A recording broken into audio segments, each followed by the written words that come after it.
প্রতি বছরের ন্যায় এবছরও জাঁকজমকপূর্ণভাবে গৌরনগর সিনিয়র বেসিক স্কুল ময়দানে অনুষ্ঠিত হবে ৭১তম ঐতিহ্যবাহী পঞ্চমী এবং বারুণী মেলা। আগামী ৩রা ফেব্রুয়ারি এই মেলার উদ্বোধন করবেন যুব ও ক্রীড়া বিষয়ক দপ্তরের মন্ত্রী টিঙ্কু রায়। গোটা বিষয়টি নিয়ে শুক্রবার সকালে গৌরনগর ইউথ ক্লাবের অফিস গৃহে সাংবাদিকদের মুখোমুখি হয়ে বিস্তারিত তথ্য তুলে ধরেন ক্লাব কর্মকর্তারা। এদিন উপস্থিত ছিলেন গৌরনগর গ্রাম পঞ্চায়েতের উপপ্রধান বিভাস সিংহ, ক্লাবের সভাপতি প্রেমজিৎ সিংহ, ক্লাবের সম্পাদক বিপুল রুদ্রপাল, সমাজসেবী ধনঞ্জয় সিনহা থেকে শুরু করে অন্যান্যরা। এদিন তাদের পক্ষ থেকে এই ঐতিহ্যবাহী মেলায় খোয়াইবাসী সমেত রাজ্যবাসীকে আমন্ত্রণ জানানো হয়।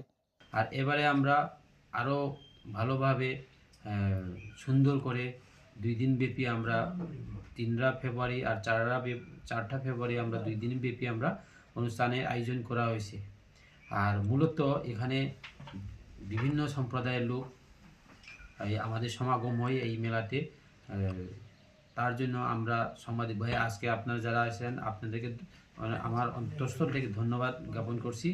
আর এই মেলা 2 দিনের জন্য আমরা আয়োজন করেছি।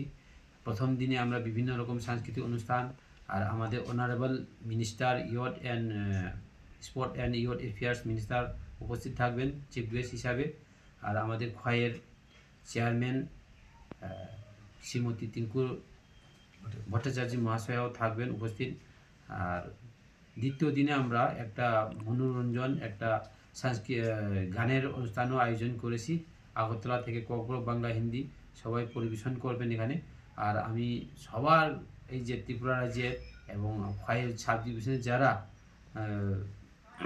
স্থায়ীভাবে বসবাস করেন তাদেরকে আমি ক্লাবের পক্ষ থেকে, আমার ব্যক্তিগত পক্ষ থেকে